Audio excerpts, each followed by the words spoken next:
Good afternoon. Hi, it's Maria Quattrone with Be the Solution.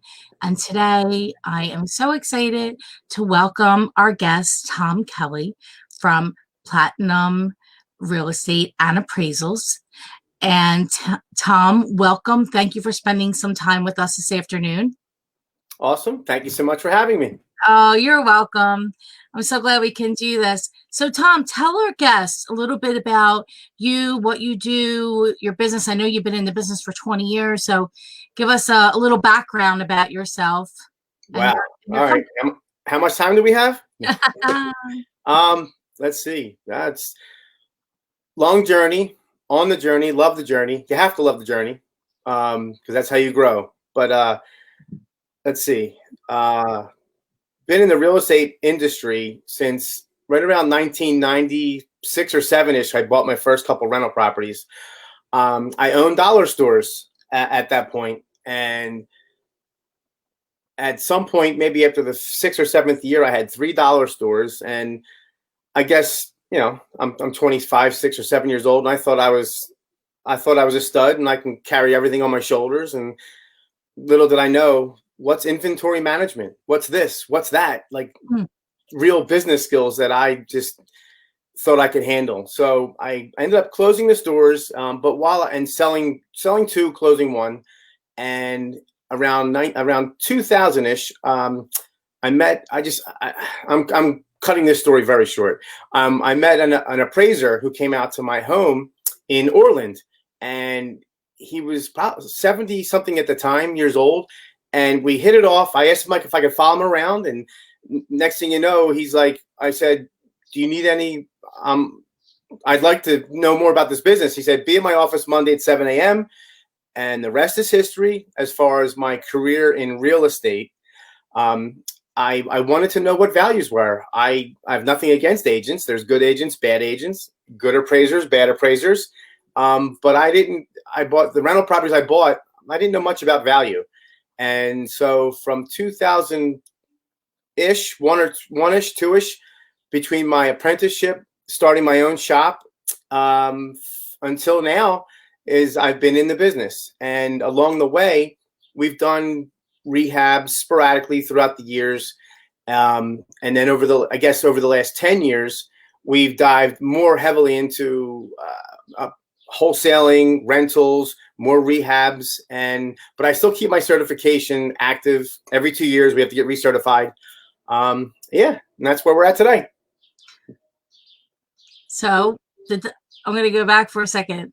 How, at 25 years old, did you have $3 stores, and what made you get into that business? Oh, wow. So right before that, I was a sales rep for Champion Clothing. Champion sweatshirts. Yeah, of course. And I was an Eastern Pennsylvania rep. I guess it goes back to, you know, where you come from, what your family's all about. I wanted to work for them, and I talked to my mom. My mom's like, well, go where the president, go to the head of the company and find out where they're at, and just go apply. I found them in North Carolina. I called there. They sent me to New York. New York said, nope, you got to call Pennsylvania. And I finally got to the reps in Philadelphia, and it just so happened that they were hiring. I went for the interview, got the job. It was awesome. I was 22, 23, and I've got 34 JCPenney stores, making more money than all of my friends and loving life. But you're a number. When you're a sales rep in any industry, you become a number pretty much, and they cut your commissions down, then they take your biggest client away. When UPC codes come around, where they can just scan things for what you buy, well, there's really no need for you again anymore. So all the Allen Iverson jerseys I sold, all the JCPenney stores, they ended up going like, we don't need Tom Kelly. We'll just UPC scan what we need. And it went from, you know, instead of ABC, it went A to C, A to C. They didn't need me. So long story short there, they let you keep your bookings for 6 months. So I've accumulated some decent money, and that's when I'm like, you know what? No one's going to be able to do that to me again. So I was talking to some friends and family, and I'm looking for what can I do? I want to be the boss and control what I can do. and I saw an ad for a franchise for a dollar store. I called them, jumped through so many hoops. I was scared to put the money up. I put it up, and that's how I got into the business. How much money did you have to put up? It was $18,000. I had to put up $9,000, and then I paid the other overpayments. But I'll tell you what, after about 12 months in the business, I'm like, why am I paying them a royalty check when they're not helping me anymore? And I had to go find my own deals. And luckily, I can go down to Delaware Avenue. There's a lot of vendors down there that either they're wholesalers, they bring merchandise over from China, or I could just buy off boxes from like a Walmart where they'd have a huge sale, and I'd buy a banana box for $5, but there might be some cool items in there that I'd sell for $1 each. And so the franchise, I ended up calling my attorney and saying, they're not doing anything for me. Can I get out of this franchise thing? And lo and behold, everything I did, they didn't do anything for me. So there was no need for me to pay them. And I ended up I had to change my name and get out of the franchise. It turned out that they were loosely ran anyway. It was just they made money from people, and they hold your hand in the beginning for like 3 months, but it's not like a McDonald's franchise where they're on top of you. You need to do this or you won't be a franchisee anymore. So huge lesson learned, a lot of fun, but that's when I bought my first couple rental properties. So you were making a lot of money. Yeah, for that age, I guess $1,000 a week to me was a lot of money. So your first rental properties, where were they? Norristown. Sweet Street in Norristown. I still own it today, and it's amazing how things change. But looking back, when I bought it, it was 1998, 99. I think I paid too much, only because what I know now, looking back, I was just sold on the agent just sold me on it, and I didn't know what I didn't know. Isn't that what it's about, right? Absolutely. Not knowing what you don't know, and then unlearning what you do know. Oh, big time. Oh yeah. But grow. You adjust and you grow. Yeah. I said, I don't want to keep being right. Somebody tell me I'm wrong. Right. Challenge me, please, somebody. Exactly. Because being right doesn't necessarily mean you are, and it doesn't necessarily mean that you're going to grow, right? And if you're challenged and somebody says, well, have you thought about it from this angle? And a lot of times we don't want to hear that, right? Because we're like, we know. But when you become open to it, you're able then to really look at things from another perspective, and then maybe have the outcome that you really should have. Right. I guess it's interesting. So you met this guy, your mentor. He brings you into the business. So what does that look like? How did you start your company? Did you start it right away? Interesting. His name was Gene. He passed away 15 years ago, maybe. Great guy. He would take me in his truck all the time while I was doing my apprenticeship, and just on the talks we had, like I came to the office. So now, mind you, I came from my dollar stores where everything's on me. So I'm opening up, closing, working till 2 a.m., putting stuff on the wall when it's Christmas time because it's the biggest time of the year. And so, because it's all on you, you're responsible for everything. Then when I'm with Gene, I'd be like, what time does the office open? Because I was just so hungry. I would work 7 days a week, because in the appraisal business, you were paid, in his company anyway, you were paid on per task. So if I could take, 10 drive-bys, and I don't care where they are. Some of them were in Lehigh County. I didn't care. I wanted to make that money. And in the beginning, I worked 7 days a week. And then once they approved me on my review and write-ups and comping properties and such, then I would want more, but I'd have to get my work done, and the office would close, and I didn't have a key. So I asked him, I'm like, what time do you open? He said 7. Can I get there a little earlier? And he gave me a key. I did. The manager, very nice guy. Well, no, not a very nice guy. He was demanding, but he played the role. He was a little obnoxious and a little he wasn't reasonable as a person all the time. He got the work done. He was very dedicated to the work, but he was a part of my friends. He was a bit of a jerk off. So he was a jerk.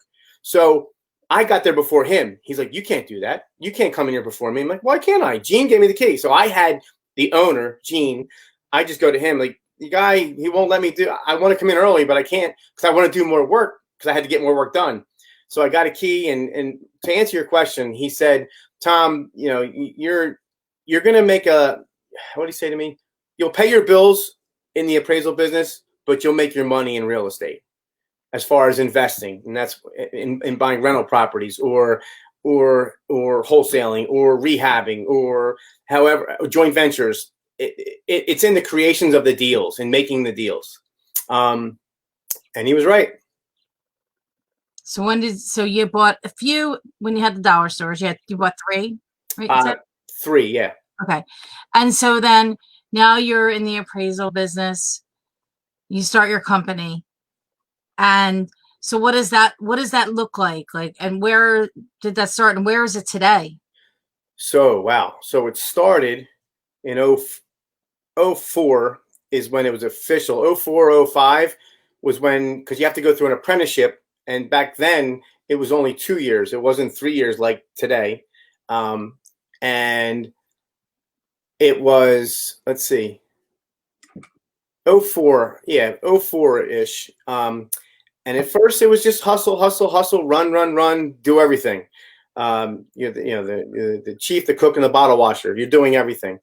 And then it got to the point where obviously the systems come into play, and first you bring on an assistant, and then I ended up having the 5 counties around Philadelphia, and at one point I was certified in the state of Delaware, but there's so much business in your backyard. I let that lapse. Didn't really need it, and then I grew to the point where we had seven appraisers I brought through and trained and got certified.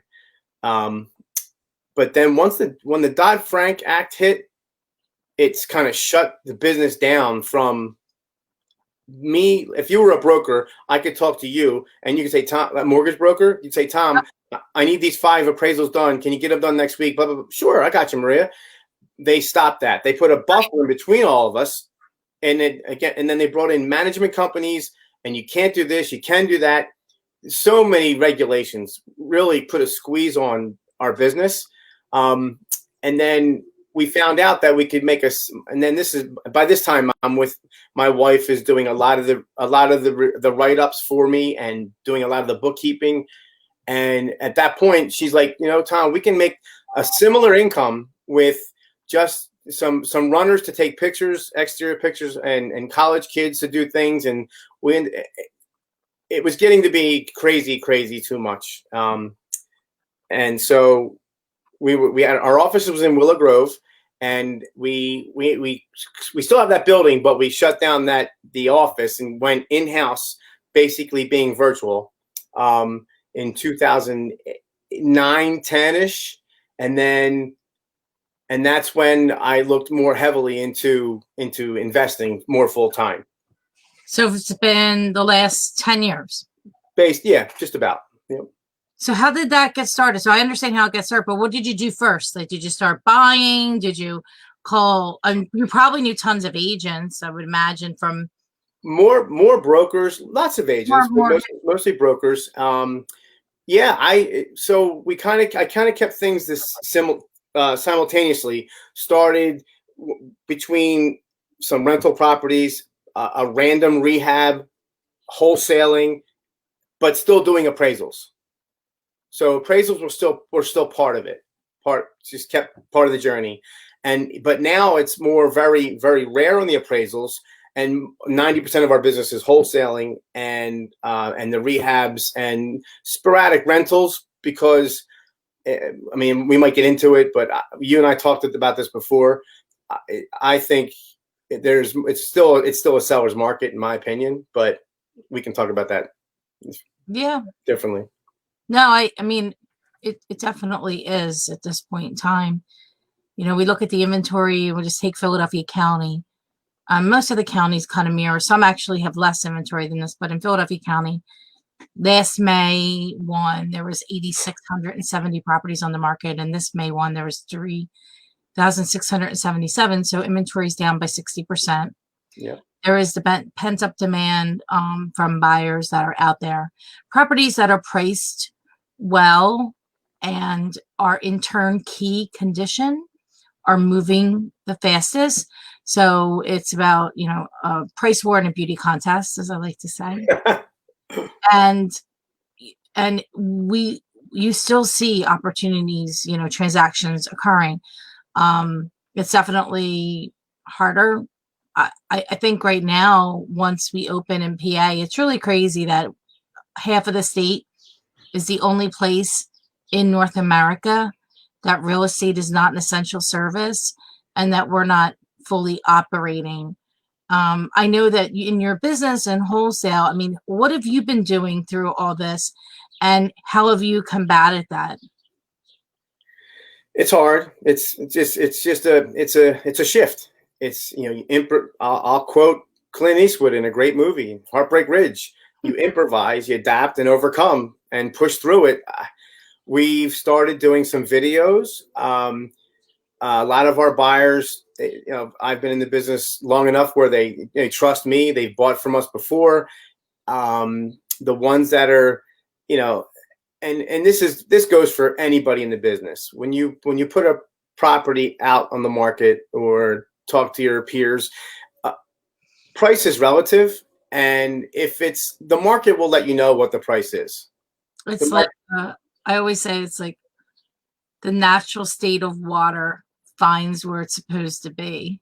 Exactly, and that goes for rents and sales.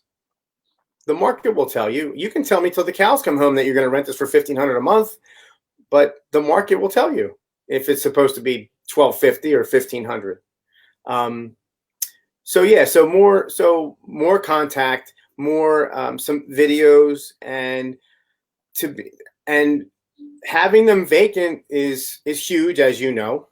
That's huge, and I'm hoping, praying that sooner than later we can do something else with maybe distancing with people and just having people walk through instead of the way it is right now.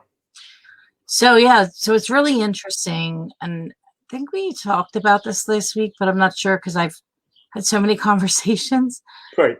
But if you were under contract prior to March 18th or before to sell your home, that you're able to shop for a home today.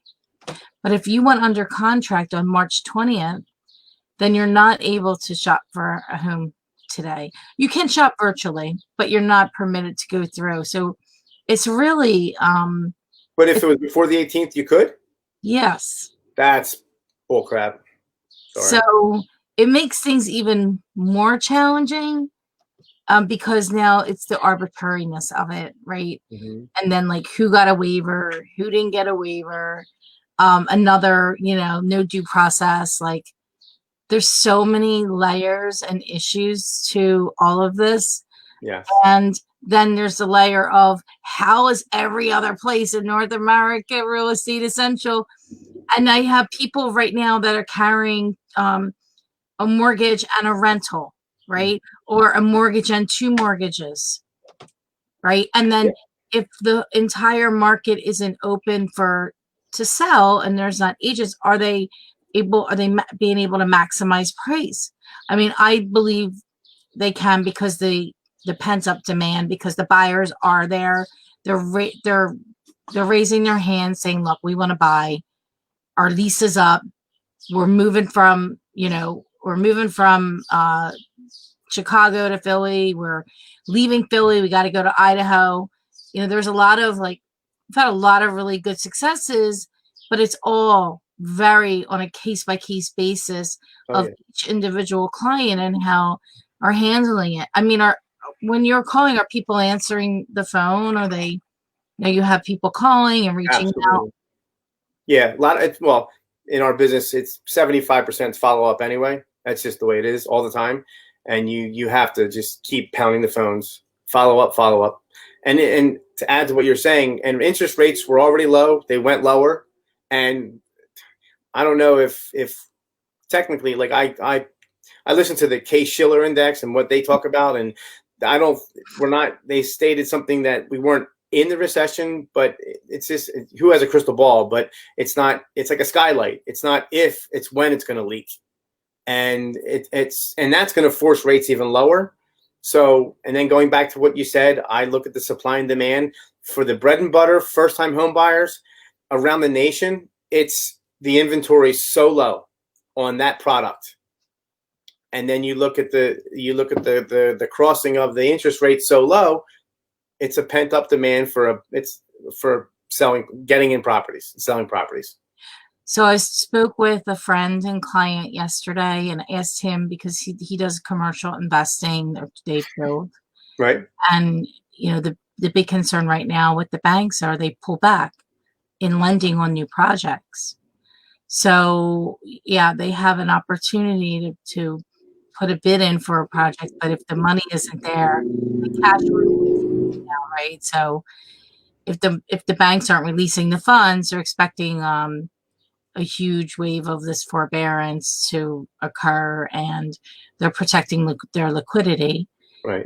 So that puts downward pressure on the commercial portion of the business, and then also it will affect the land value, you know, over time. If they're not, the buyers can't get funded. I mean, most developers are getting loans from banks or private money, right? So if they can be bought and they're a strong sponsor, they're able to get commercial funding from a bank, because that's where usually they'll get the best rate. They have the most control.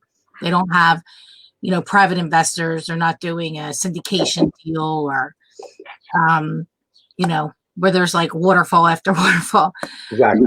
Payouts. So I think that segment of the market is going to be tough for a while. And then the jumbo loan is affected by it because banks are tightening up on the overlays. And you saw it start back in beginning of April with JP Morgan Chase, and most of the banks follow behind them. They're a leading force in changing policy, which, you know, 20% down, which should always be for a jumbo anyway, but you know, many people put 10%. So there is some concerns with that on anything that's not conventional. But it's definitely, I would say, more than interesting times. Is your team doing the similar things with your showings and listings? Yeah, so we've been doing all of our listing. We call it a marketing and sales consult. Nobody wants to list, everybody wants to be sold. So how we're going to market and sell is what our consult is. And we've been doing them on Zoom. And depending on the situation, so some have been on the market, they didn't sell. They didn't have a 3D tour. Some are just coming to the market. So they're walking me through the house on Zoom, showing me around. I'm doing a virtual staging consult with them as well after, you know, we've agreed that we're going to work together. And then I'm going through the house again and saying, okay, here's all the things that you have to do if you want to be able to showcase the house in the best light. Because Tom, as you know, the way we show and sell homes is not the way we live in our house. Right. So the 20 different things on the kitchen counter has to go bye-bye, because we want to showcase how big the kitchen is and how spacious it is, and not your mixer, your coffee maker, your tea kettle, your knives, your big toaster oven, like, so like little things, pictures, and you know, closets. Like if your closet's jam-packed with things, Gotta declutter. you have to take it out. Why? Because people's mindset is there's not enough closet space. You could have so many closets, but if you have a lot of stuff and you don't remove it, people think there's not enough closet space for their stuff. Right. You got to bake those cookies. Yeah, there's all these different little things that, you know, people think they're not a big deal, and they are. It's the attention to detail that really makes the difference in this business, and really going through with like a fine tooth comb and identifying all the areas that could be a concern. Look, Right. we don't, when we're speaking with a client, we're not saying, oh, that's a challenge, you know, that's a problem. We say, yes, it's a challenge. What's the solution? Here's Right. the solution, right? It all goes back, be the solution. And that's how we came up with it, because I said, you know, we get some of the hardest things to sell sometimes. People come to us, we're like a lot of times the third broker. They're like, oh, it's a hard case. Let's call Maria and her group. I'm not kidding. Like, over the years, I've thought about this, and I'm like, man, I get some easy ones. I always get the hard ones. Anyway, so and for lots of different reasons, whether it's financial or it's a challenging type of property, always a set of different circumstance. Mm-hmm. But we've always been able to manage through it and come out with the result that they've hired us for, and that's to get the property sold. And I don't think we tell that story enough, because, you know, we're not sitting there saying all the great things that we do. We just kind of are doing our thing. And you don't think, and I think back to when it, 8, 9, 10, 7, 8, 9, 10. And I know that if I wasn't involved and my group wasn't involved in that transaction, and I knew how difficult that a lot of them were, I think they would have been filed for bankruptcy. It would have got done. Right. And I think that we and help save a lot of families. Absolutely. And I feel like that today, like, how can we get the job done for them? And I had a client, my last in-person listing appointment was on March, the day that they said at 4:00, you have to be shut down by 8:00. I was at the home at 12, social distancing myself. Like, I said, seller, stay there. I'm walking through the house, and I'm like, not touch anything. She actually, sweet couple, so nice.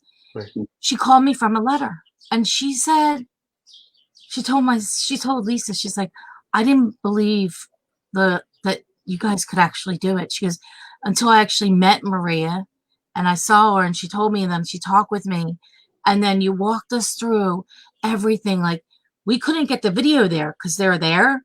So we walked them through, like, how to do the video, how to do all these different things.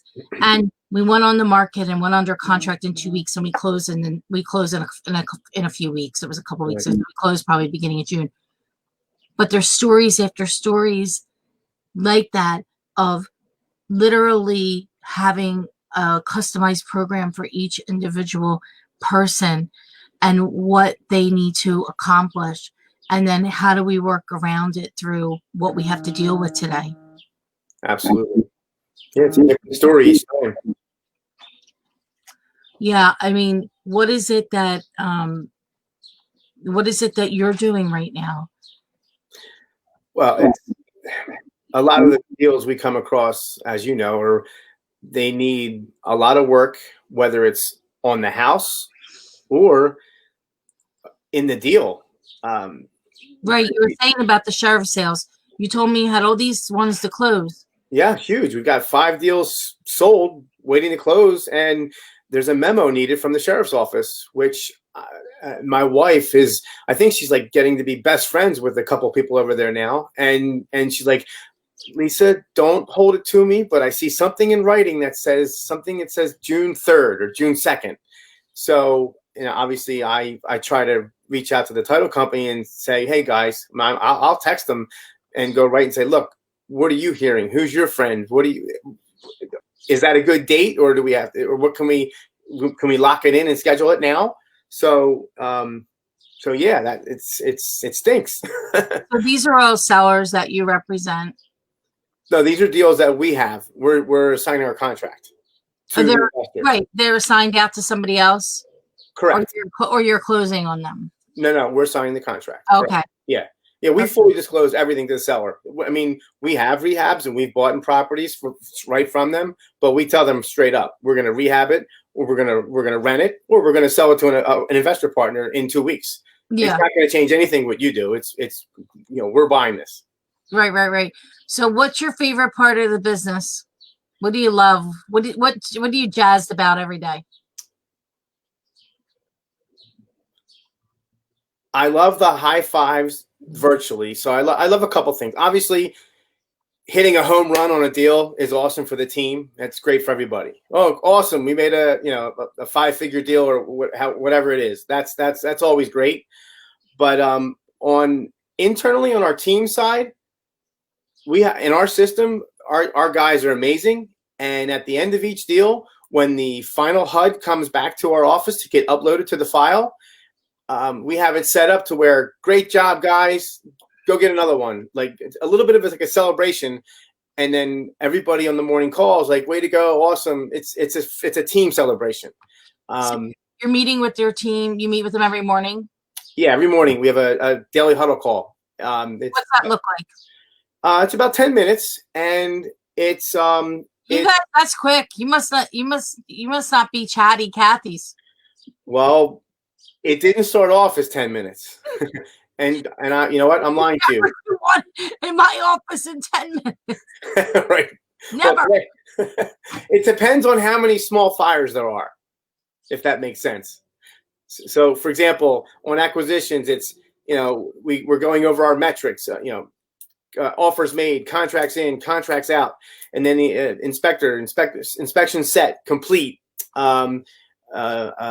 showings and assignments, closings, active deals, under contract, with buyer, with issues, and then. But the cool thing about the daily huddle call is something will come up on the acquisition side, and maybe on the disposition side, they'll be like, we couldn't get in, or it's supposed to be on lockbox, but it wasn't. It was boarded up. Blah, blah, blah. Whatever the small issue was at that point, it gets talked about in a matter of 2 sentences and handled right there. And if we didn't, and that little fire gets put out, because in 2-3 weeks, that could be a bigger issue down the line. So we handle, and that's one of the best things about a daily huddle call is you put out little fires before they come, problems and red alert, fire drill, and then I'm sure you can appreciate how they go. Every morning, 8 a.m. Right, exactly. And at 5:30. Exactly. For the wrap up. Yeah, it's a lot of moving parts. So, and a lot of team members that do different aspects of the business. Mm-hmm. It's communicating. How do you communicate? We use Slack like during the day. Do you have any kind of like internal communication? Or we're a little old school. I mean, we have a CRM, a contact manager software that we use. It's called Podio, but we're very active on texting.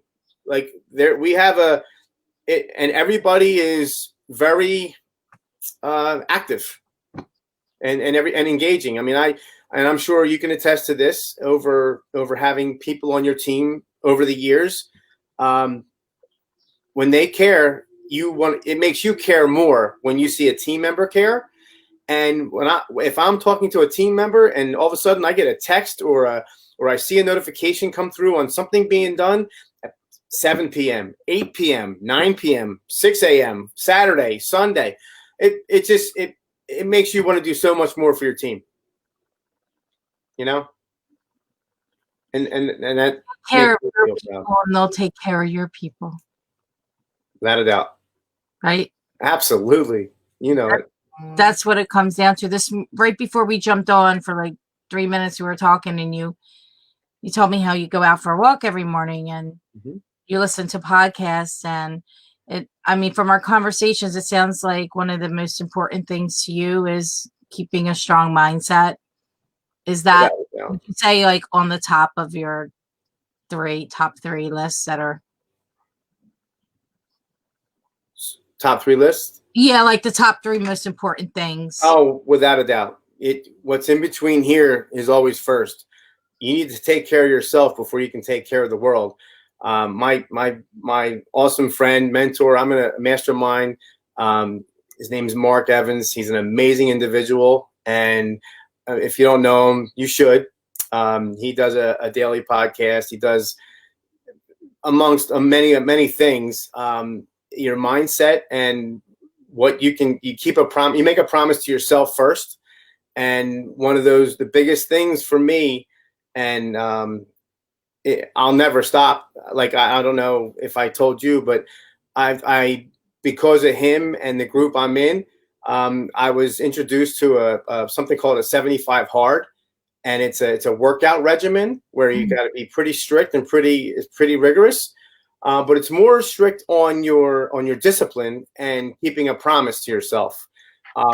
I did it. I guess it overlapped, but it was basically in 2018 into 2019 ish, or in 2018, into 2019, and I lost 46 pounds or 48 pounds, I think, and it was all because, yeah, and it was all because of staying strictly, staying strict to a routine.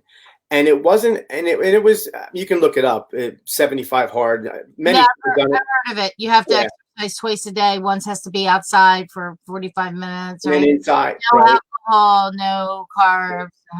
Eating clean, whatever that is in your world, to do that, whether it's carbs or fat but yeah, so today, in today's climate, since I can't go to the gym at between 5:15, 5:30 when I would normally go, I'll go out and do my walk, and I make sure I get that in, and I'm always feeding myself with positive mindset, whether it's family, finance, educational, in the industry, money, everything that's positive in your life. And it used to be, going back a few years, but it used to be, if I worked out, when I worked out and I had music, it would be like, I don't know, AC/DC or Guns N' Roses, or something a little more crazier, just keeps you pump.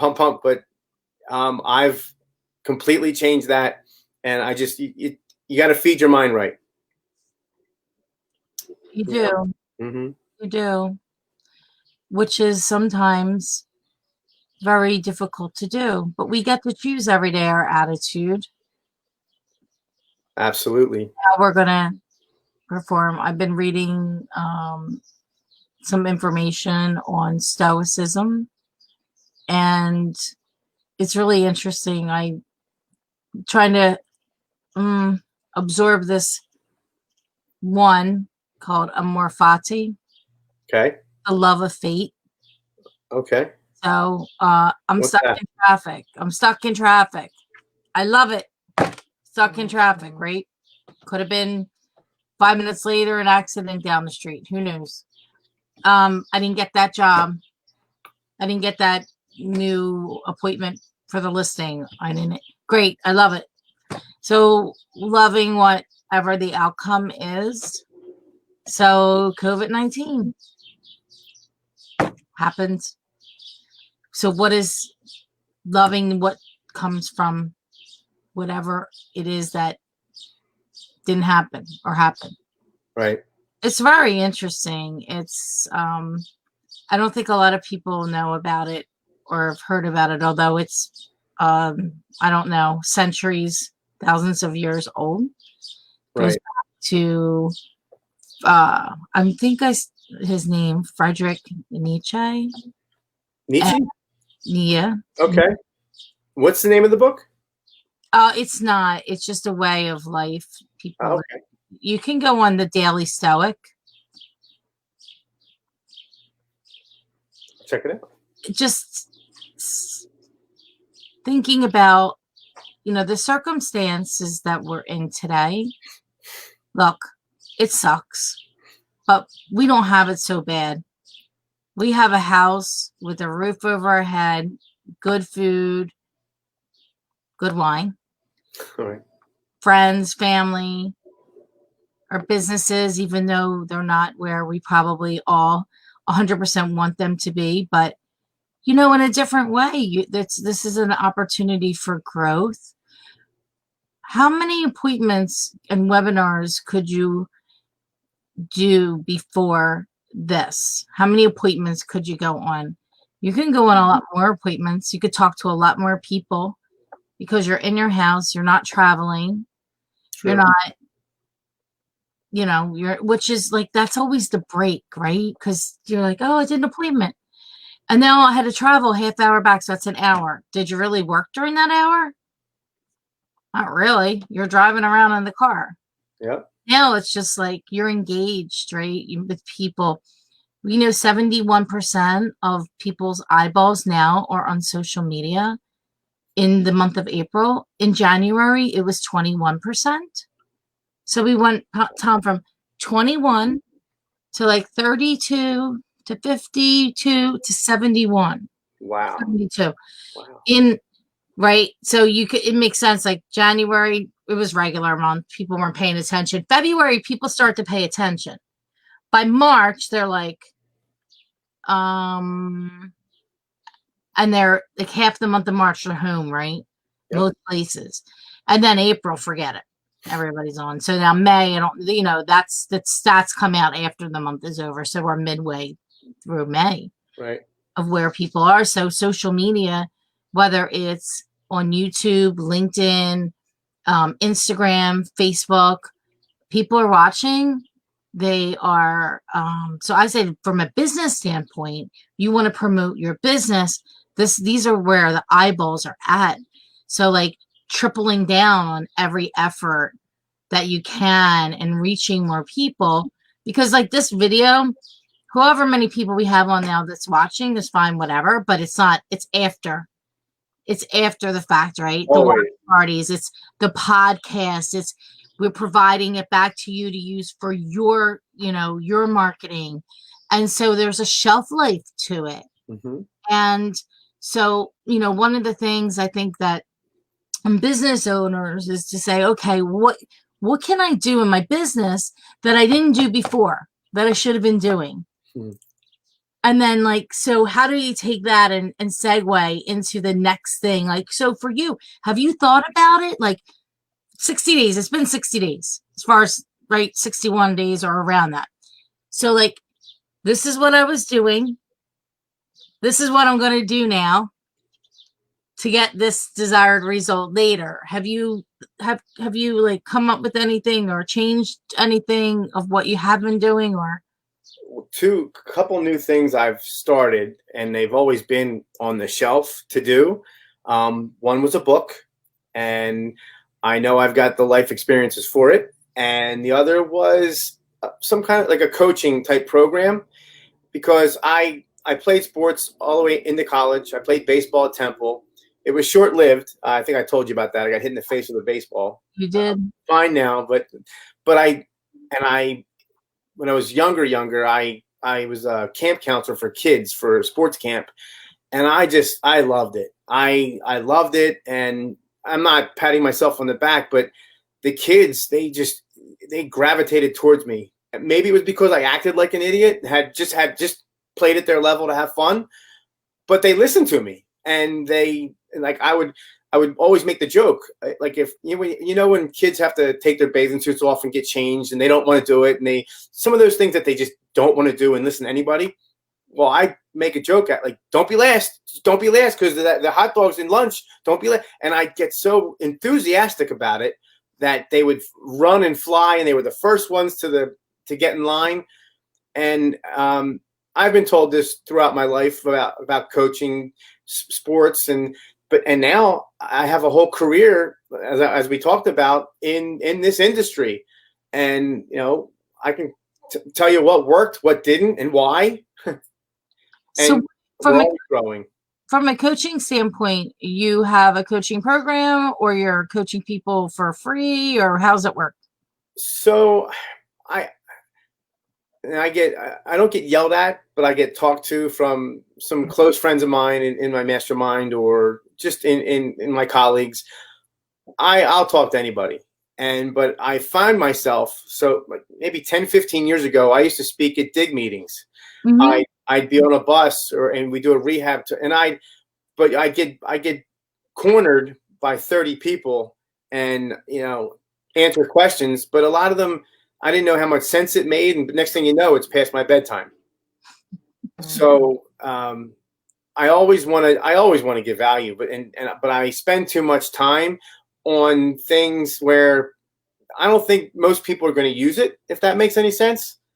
Because I've read studies and talked to people where only 5% of people will do action on what you're talking about. And so, I think I can create a decent business model out of that based on my career and what I have a passion of what I want to do, and it's serve people, kind of like what you do. So when is that all happening? It's already in the works. It's in process. It's there's a lot of. I mean, it's not going to be pretty. There's going to be a lot of falling down, a lot of cuts and bruises, but we'll see. We'll see. It'll happen. So are you going to do like video training courses? Is it going to be one-on-one? Is it be a combination video content? A combination of each. I don't know how many buckets I'm going to have because different types of different levels of experience and education go into different buckets. You don't want to take on somebody who's brand new and throw them into something where they're going to fail, but there's a process. They have to go through a process, and there's the right way of going through a process and a wrong way of going through a process. I think and feel I can push the right way, so it's step by step rather than try to. You just walk into a bar, and most people want to marry the bartender. We talk about that all the time. Right. Instead of going on a maybe say hi and you want to go for coffee or talk. Maybe hey, there's a novel idea. No, they just want to have kids. They don't even go into marry. They're skipping the whole marriage right to kids. Yeah. Well put. Right. Right. Very true. So do you have a name for your program yet? Well, I've been platinum since 2007, I think, my company. So it's going to be platinum themed. And I am a huge believer in the heart. And if you've ever heard of Art Williams, he's a motivational speaker. He's owned Primerica. He was the founder of that insurance agency. And if you ever heard him speak, people hit people different ways. Tony Robbins and Gary Vee, and there's so many. But he's an older guy, and I don't know. He hit me in a different way about keep calling the play, and he references people like Vince Lombardi, and it comes from heart power. And I don't care how many degrees you have, the heart will beat the brain every time. The heart wins and the brain justifies. Exactly. Right? Absolutely. That's kind of what it comes down to. So so I always you get to know me. I say, how much by when? So right. When are you gonna have it? When are you gonna launch it? It's in process. So I'll probably put in my world, we follow a business model. It's called traction. If anybody's familiar with the book, you and I've talked about that. That's where I get my daily huddle from, our weekly meeting. And we have 90-day rocks, 90-day goals, so to speak. And that's on our board as a 90-day goal. So by like September 1. Actually, yeah, well, sure, but mine started 30 days, 30, so 40 days. Exactly. Yeah. Right. August 1st. If you need I have some information on software if you need that. I don't know if you've already investigated it, but there's a couple out there, and there's some that are a little bit better than others for the training. Okay. So Jenna, I can have Jenna send you that information. Thank you so much. Yeah, she's very well versed in all of it. So she's investigated all of them. and she could give you the DL on everything, all of those. So also, I'll call you on the spot for a second. Tell me, so with Be the Solution, I know you were going somewhere with that as well. What's up with that?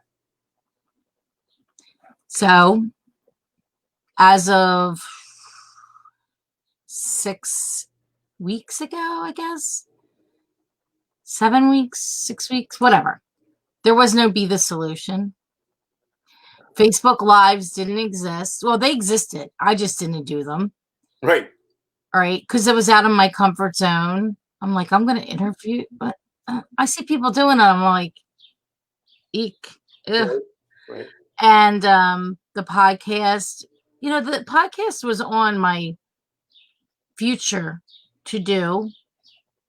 But I didn't know that it would come like this. And so it's growing, Be the Solution, tightening up a little bit, what we're doing, the podcast, growing that. We just got approved yesterday from iHeartMedia. So the podcast is on that. Growing all of the our assets. So we have Be the Solution, Philadelphia Market Watch, Maria Quattrone and Associates, Rise in Real Estate, and Remax at Home is our brokerage. Mm-hmm. But all of those assets have their own social media, and across the platforms we're with LinkedIn, Instagram, YouTube. So then continuing to create content and building the brand online, so that we can then go into different arenas with that. And it's interesting. I did a post last week. I actually had 100. It was over 10 days, and I had 100,000. It reached 100,000 people. Wow. Yeah, and it had 15,000 through plays. Wow. And that was on what platform? Facebook. Okay. Yeah, we've reached in the last, I think, 60 days over 210,000 people with the post. Wow. So expanding the brand. So if we expand the whole brand, mm-hmm. all the different assets, it will increase the eyeballs of our for our clients and consumers on the listings, and push and people, to those properties, and also helping agents. I mean, look, we're growing the company. Yeah. As I mentioned to you last week, we hired Marianne, and she was working with us as a COO capacity, and we are actively bringing in great talent, right. Whether brand new or somewhat experienced. And I said, well, no time like the present. Awesome. Right. Absolutely. And some additional things that we're looking at. So I think that over the long term, I mean, I'm going to continue to do this even when things are somewhat back to some kind of normal. Right. I think continuing to help people build their businesses in the community and giving people an outlet to tell their story, mm-hmm. and to provide, look, there's not a lot of people doing it. You see nationally, like I know my friends nationally are and have stepped up, but I don't see a lot of people locally trying to bring. It's the whole idea to bring community together, mm-hmm. and it's like an olive branch, right? And reaching out and helping pull others up, because I'm concerned with people's mental health right now. Yeah, it's getting more obvious. That's why I don't really watch the news. I mean, my Facebook, the crowd I have on Facebook is all business related, mostly agents, rehabbers, some sports friends, but that's about it. And whatever news I see, I'll catch it somewhere here real quick, but I don't watch it. It's Me going to be too. the same thing. You turn it off in 10 years, you turn it on, it'll be the same thing. What did this politician do? Who killed who? This. It's all negative. And then they say, what's if it bleeds, it reads, or something, or sells. The slogan for the media. That sounds about right. I don't know. Right. Yeah, I'm not a. I don't watch it. Right. I do my best to consume news. Like I read the Wall Street Journal online, some of the New York Times, but I skim Yeah. really quickly. That's what I read and I get. That's the Business Journal. Yeah, the Business Journal. I have it. Actually, they've been delivering them, so my husband goes to get the mail every couple of days. So I have them. I actually have a pile of them. Right. and, Right. and bills to go through. Exactly. Oh wait, more bills came. Oh, great. I love it. More bills, more stuff for me to go through. Exactly. To an office that isn't open. I love it. Great. Fucking fantastic. Exactly. First F-bomb I dropped on this show, by the way. Really? Yeah. Oh boy. See what I bring out? I bring it out of you. Ah! The bills. They keep coming. Absolutely. Everybody wants their money. Absolutely. Gotta keep it moving. We gotta keep it moving. So what's one piece of advice you can give to everybody listening? Oh, wow. One piece of advice. Yeah, something that you think is really important to share right now. If you're feeling negative or down in any way, right this minute, right this second, sit back in your chair or stand up, close your eyes, think of one of the sweetest, most beautiful things in your life that you love the most: mother, father, friend, daughter, friend, dog, cat, whatever it is. Think about it, see it, smile, then open your eyes and say it's going to be okay. Because it will. We're all going to be okay. Absolutely, we will. Got it. Just keep washing your hands. Yeah. Don't touch your face. Right. Yeah. This was great, Tom. I really like talking with you because you're so down to earth, and you're just very laid back and have like a very positive spirit. And so it's refreshing. It's not always about like the No, not at all. And you as well, Maria. Thank you so much. I appreciate it. Thank you for being the solution. I am grateful. I am thankful and very appreciative. Right back at you. Thank you so much. I'll see you soon. All right. Bye-bye. Bye.